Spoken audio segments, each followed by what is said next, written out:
চলো বাচ্চারা, আজকে আমরা শিখবো ইন্টারন্যাশনাল নাম্বার সিস্টেম। ঠিক আছে, ইন্টারন্যাশনাল নাম্বার সিস্টেম জিনিসটা কি, এইটা আজকে আমাদের জানতে হবে। তো এইটাকে জানবার আগে আগে আমরা একবার চলো নিজেদের মধ্যে ইন্ডিয়ান নাম্বার সিস্টেমটাকে একবার রিমাইন্ড করে নিই। ঠিক আছে, ইন্ডিয়ান নাম্বার সিস্টেমটা কি জিনিস। ইন্ডিয়ান নাম্বার সিস্টেমটাই আমরা কি পড়েছিলাম, এটা নিয়ে আমার একটা আলাদা ভিডিও আছে, দেখে নেবে। ইন্ডিয়ান যে নাম্বার সিস্টেমটা, এটার থেকে আমরা কি জেনেছিলাম ইন্ডিয়ান নাম্বার সিস্টেমটার থেকে। ঠিক আছে, ইন্ডিয়ান নাম্বার সিস্টেমে দেখো, এর একটা প্লেস ভ্যালু চার্ট আছে।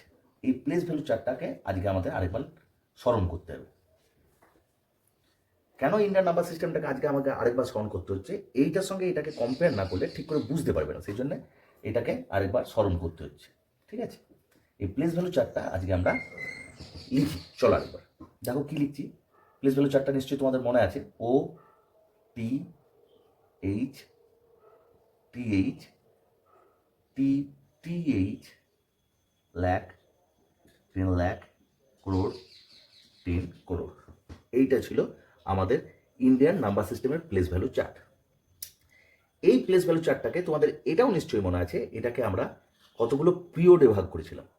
এবং ইন্ডিয়ান প্লেস ভ্যালু চার্টটাকে কি পিরিয়ডে ভাগ করা যায়, আমরা লেফট সাইড থেকে ভাগ করব, এবং নাম্বার লিখতে হয় ইন্ডিয়ান প্লেস ভ্যালু চার্টে আমাদের লেফট সাইড থেকে। তো চলো আমরা প্রথমে তিনটেতে ভাগ করেছিলাম। ইন্ডিয়ান প্লেস ভ্যালু চার্ট কিন্তু প্রথমে তিনটে ডিজিটকে নিয়ে একটা ইউনিট, এবং এইটাকে বলা হয় ইউনিট পিরিয়ড। এই পিরিয়ডটাকে বলা হয় ইউনিট পিরিয়ড বা ইউনিট পর্যায়। এই পর্যায়ে আমরা place value Indian place value চার্টটাকে ভাগ করি। তারপরে কি করেছিলাম, তিনটে ইন্ডিয়ান প্লেস ভ্যালু চার্টে প্রথমে হচ্ছে তিনটে, তারপরে দুটো দুটো করে, তারপরে দেখো দুটো, আবার দুটো এবং আবার দুটো। এইটাকে আমরা বলি ইউনিট। কালার চেঞ্জ করছি তোমাদের সুবিধা হবে। এইটাকে বলি আমরা থাউজেন্ডের পর্যায় বা থাউজেন্ডের পিরিয়ড। এইটা হচ্ছে লাখ, আর এটা হচ্ছে করোড়ের পিরিয়ড।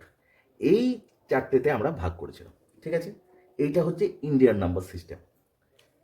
এইবারে ইন্টারন্যাশনালের ক্ষেত্রে কি হয়, ইন্টারন্যাশনালের ক্ষেত্রে কি হয় জিনিসটা দেখো। চারটা কিভাবে ভাগ হয়। ইন্টারন্যাশনালে ইউনিট পিরিয়ডের মধ্যে ও টি এইচ যেমন ইন্ডিয়ান আছে সেরকমই ইন্টারন্যাশনাল হবে। থাউজেন্ডের গিয়ে কি হবে, থাউজেন্ড পিরিয়ড যেখানে আছে সেখানে যেমন ইন্টারন্যাশনাল থাউজেন্ড, ইন্ডিয়ানও থাউজেন্ড, ইন্ডিয়ানে 10,000, ইন্টারন্যাশনালও 10,000। শুধু কি এই যে লাখ যে জিনিসটা আছে, এই লাখটা ইন্টারন্যাশনাল সিস্টেমে 100,000 হিসাবে লেখা হয়। কি হিসাবে লেখা হয়, 100,000 হিসাবে। লাখ থেকে পরিবর্তন হচ্ছে দেখো। ঠিক আছে, 100,000 হিসাবে লেখা হলো। ঠিক আছে, এই যে এইখানে যে 10 lakhs-এর ঘর আছে, এইটা ইন্টারন্যাশনালে গিয়ে মিলিয়নসে পরিণত হয়। কিসে পরিণত হয়, মিলিয়নে পরিণত হয়।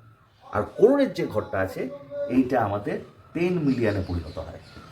এবং 10 করোড়ের যে ঘরটা আছে এইটা আমাদের গিয়ে কি হয়, 100 মিলিয়নে পরিণত হয়। ঠিক আছে, মানে ইন্টারন্যাশনাল প্লেস ভ্যালু চার্টটাকে তুমি যদি পিরিয়ড অনুসারে ভাগ করো, তাহলে কিন্তু ইন্টারন্যাশনালটা তিনটে তিনটে করে, প্রথমেও তিনটে, তারপরেও তিনটে এবং তারপরেও তিনটে। প্রথমটাকে যেমন ইউনিট পিরিয়ড বলে, ইন্টারন্যাশনালের ক্ষেত্রে ইউনিট পিরিয়ড। এইটা থাউজেন্ড পিরিয়ডে আমাদের ইন্ডিয়ানে দুটো আছে, ওদের ক্ষেত্রে তিনটে, 1000, 10,000 আর 100,000। এইটা হচ্ছে ইন্টারন্যাশনালের ক্ষেত্রে থাউজেন্ডের। ঠিক আছে, এইটা যেটা এইটা হচ্ছে মিলিয়ন্সের ভাগ ওদের। ঠিক আছে, এইটা ওদের মিলিয়ন্স পিরিয়ড, যেটা আমরা করোড় এবং 10 লাখ থেকে যে 10 করোড় পর্যন্ত যে জায়গাটা, এই তিনটেকে নিয়ে ওদের কিন্তু আমাদের যেমন প্রথমে তিনটে তারপরে দুটো দুটো করে, ওদের কিন্তু প্রথমেও তিনটে তারপরেও তিনটে তিনটে করেই ভাগ। ঠিক আছে, ইন্টারন্যাশনাল সিস্টেম এটা হচ্ছে মিলিয়ন। ঠিক আছে, এইবারে কি মিলিয়নের পরে আবার ওদের ধরো বিলিয়ন আছে, বিলিয়নের পরে 10 বিলিয়ন, এরপরে 100 বিলিয়ন, ট্রিলিয়ন, এরকমভাবে চলতে থাকে।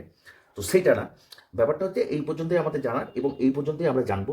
তাহলে প্রথমে কি হচ্ছে, ইউনিট পিরিয়ডে ইন্ডিয়ান সিস্টেমে যা আছে ইন্টারন্যাশনাল সিস্টেমে তাই থাকবে। থাউজেন্ডে গিয়ে 1000, 10,000 পর্যন্ত ঠিক আছে, কেবল লাখ পরিবর্তিত হয়ে ওদের 100,000-এ পড়ে। তাই 100,000 কথাটা আমাদের ইন্ডিয়ান সিস্টেমে চলে না, কিন্তু ইন্টারন্যাশনাল সিস্টেমে লাখ পরিবর্তিত হয়ে 100,000 হয়, এবং 10 লাখ পরিবর্তিত হয়ে গিয়ে মিলিয়ন্সে পরিণত হয়।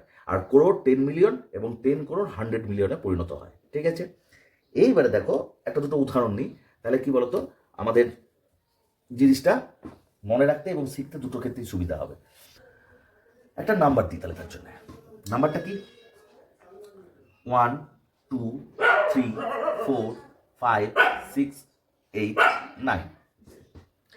এইবার এটাকে ইন্ডিয়ান সিস্টেমে, প্রথমে কিন্তু ইন্ডিয়ান সিস্টেমে এটা কি দেখো। ইন্ডিয়ান সিস্টেমে এটা হচ্ছে ও, এটা হচ্ছে টেন্স, এটা হচ্ছে হান্ড্রেডস, এটা হচ্ছে 10,000 মানে 1000, এটা 10,000, এটা লাখ, এটা 10 লাখ, এটা করোড়।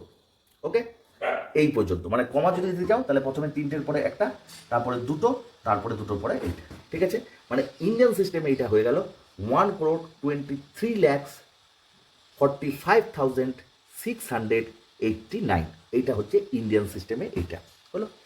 এইটাকে এবারে ইন্টারন্যাশনাল সিস্টেমে কনভার্ট করি চলো। ইন্টারন্যাশনাল সিস্টেমে এইটাকে কি হবে?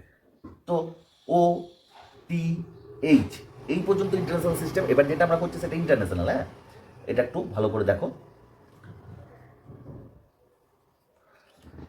এই পর্যন্ত সেম, এইটাও সেম, এইটাও সেম। লাখ কিসে পরিণত হয়েছিল? 100। কারণ এদের যেমন আমাদের এখানে একক, দশক, শতক আছে, এদেরও তেমনি হাজার, আমাদের 10,000, ওদের 100,000 আছে। ঠিক আছে, তাহলে এইটা হয়ে গেল 100,000, লাখটা। 10 লাখটা কিসে পরিণত হবে? 10 লাখটা গিয়ে ওদের পরিণত হবে মিলিয়ন্সে। এবং করোড় কিসে পরিণত হবে? 10 মিলিয়ন্সে। তার মানে ইন্টারন্যাশনাল সিস্টেম হিসাবে যদি এই নাম্বারটাকে আমাকে ওয়ার্ডে কনভার্ট করতে হয় তাহলে আমি কি বলবো? 12 মিলিয়ন্স। দেখো এই নাম্বারটা ইন্টারন্যাশনাল সিস্টেম আমি লিখিনি আমি, কারণ কমাগুলো তাহলে বোঝানো যাবে। 8 6 5 4 3 2 1। ইন্টারন্যাশনাল সিস্টেমে ভাগ তিনটে করে পিরিয়ড ভাগ করতে হয়। তার মানে তিনটে পরে কমা পড়বে এইখানে, এইখানে কমা বসে গেল। তাহলে কি হলো? 12,345,680। ঠিক আছে, এইটা হচ্ছে ইন্টারন্যাশনালে, এটা ওয়ার্ডে কনভার্ট হলো। ঠিক আছে, ইন্টারন্যাশনাল সিস্টেমে এইটা হচ্ছে ওয়ার্ড। তাহলে এইবারে দেখো ইন্ডিয়ান সিস্টেমে, এখানে আমি লিখলাম একটা ঘর করলাম ইন্ডিয়ান। এইখানে আমরা তাহলে যেটাকে বলবো 1 লাখ, তাহলে সেটাকে আমি কি বলবো? International system. এখানে চলে আসলাম ইন্টারন্যাশনালে, কি বলবো দেখো, কালিটা চেঞ্জ করি। কি ভাগ?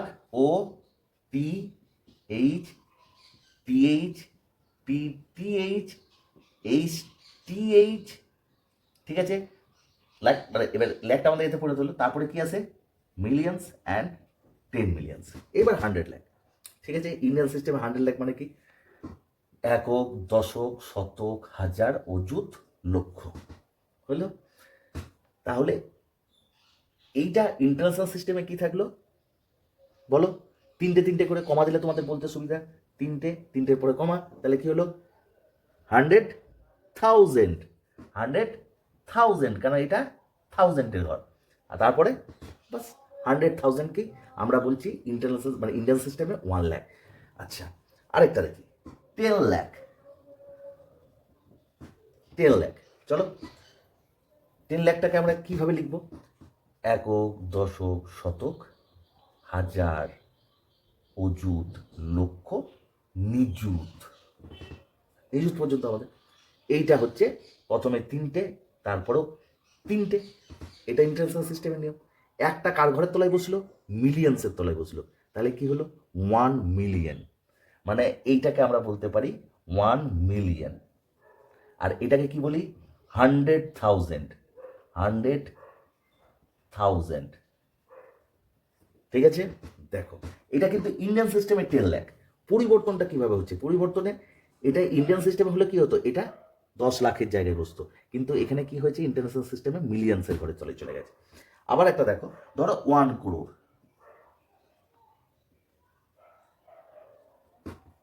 ঠিক আছে, 1 করোড়টাকে আমরা কিভাবে লিখবো দেখো, ইন্ডিয়ান সিস্টেম হিসেবে করি। একক, দশক, শতক, হাজার, অযুত, লক্ষ, নিযুত, কোটি। হলো? তিনটে করে ভাগ, 3 এইটা ইন্টারন্যাশনাল সিস্টেমে। তাহলে এটাকে কি বলবো? কি কোন ঘরের তলায় আছে? মিলিয়ন্সের তলায় আছে, ঠিক আছে? 10 মিলিয়ন্সের তলায় আছে। 100 মিলিয়ন্সটা আমি লিখিনি, 100 মিলিয়ন্সটা লিখে রাখলাম, পরে যদি কোনো সংখ্যা খাতে, তাহলে এখানে কি বলবো? 10 মিলিয়ন্স, ঠিক আছে? 10 মিলিয়ন্স, ঠিক আছে? আচ্ছা, তাহলে তোমরা একটা জিনিস বলে দেখো, 10 করোড়কে আমরা কি বলবো? হ্যাঁ,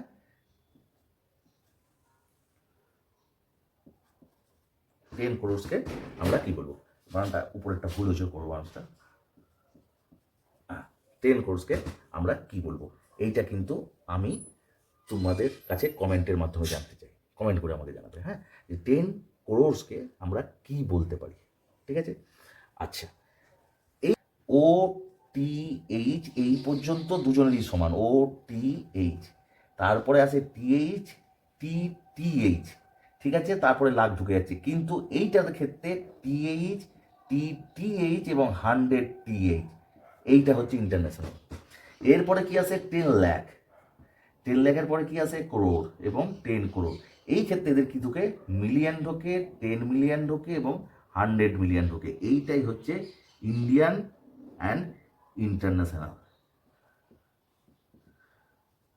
ঠিক আছে? এই দুটো জিনিস মনে রাখবে। এইটা করোড়ের পিরিয়ড, এটা থাউজেন্ডের। এটা যেহেতু ইন্ডিয়ানের ক্ষেত্রে, না সরি, ইন্ডিয়ানের ক্ষেত্রে এই পর্যন্ত 1000 হতো, এটা আমাদের লাখের ঘরে ঢুকে গেছে, তাই আমি এইটাকে আর পর্যায়ে ভাগে ভাগ করলাম না। এইটা হচ্ছে ইন্টারন্যাশনালে এইটা ভাগ। ইন্ডিয়ানে এই দুটো নিয়ে একটা পিরিয়ড, এই দুটো নিয়ে একটা পিরিয়ড, তিনটের ক্ষেত্রে শিখেছে এবং এইটা নিয়ে। আর এদের ক্ষেত্রে তিনটে তিনটে করে নিয়ে একটা করে পিরিয়ড, মানে এরা যদি, এদেরকে তুমি যদি কমা বসাও, তাহলে এদেরকে তিনটে তিনটে করে বসাতে পারবে। মানে ইন্ডিয়ান সিস্টেমে ধরো একটা সংখ্যা লিখছি তোমাদের জন্য, 1 2 3 4 5 6 7 8, এটাকে যদি কমা বসাতে বলি, কমার রুলসে যদি বলি কমা, তাহলে ইন্ডিয়ান সিস্টেমে কমা বসবে তিনটে, প্রথমে তিনটের পরে, কারণ এটা ইউনিট পিরিয়ড, তারপরে বসবে দুটোর পরে এবং তারপরে বসবে দুটোর পরে, এখানে যেহেতু দুটো নেই একটা থাকবে। তাহলে কি হচ্ছে? এইটাকে আমরা কি বলতে পারি? 1,23,45,678, কারণ প্রথমে করোড় রেকর্ড হয়ে গেল। এইটাই ইন্টারন্যাশনাল সিস্টেমে কীভাবে বসতো? 8 7 6 5 4 3 2 1, তিনটের পরে এদের কিন্তু তিনটে তিনটে করে, মনে রাখা সুবিধা, তিনটে তিনটে করে। তার মানে তিনটে তিনটে করে হয়ে গেলে কি হতো? এটা তাহলে কার ঘরের তলায় বসলো? এটা 12,345,678, ঠিক আছে? আচ্ছা, এইটাও আমাকে কমেন্ট করে জানাবে ওয়ার্ডে কি লিখবো আমরা, এটাকে আমরা ওয়ার্ডে কি লিখবো, ঠিক আছে? এটা আমাকে কমেন্ট করে জানাবে, ঠিক আছে? আজকের মতো এইটুকু। ইন্টারন্যাশনাল নাম্বার সিস্টেম যদি বুঝতে না পারো আমাকে কিন্তু অবশ্যই কমেন্ট করবে, আর পুরো ভিডিওটা ধৈর্য সহকারে দেখবে। একটু আমি খুব আস্তে আস্তে পড়িয়েছি, ধরে ধরে ধরে ধরে জিনিসটা শিখবে। শুধু এই প্লেস ভ্যালুর চার্টটা তোমরা ভালো করে নজর রাখবে। এই প্লেস ভ্যালুর চার্টটা যদি একবার শিখে নাও, বা এই প্লেস ভ্যালুর চার্টটা একবার যদি ধরতে পেরে যাও, তাহলে দেখবে এটা খুব ইজি, ঠিক আছে?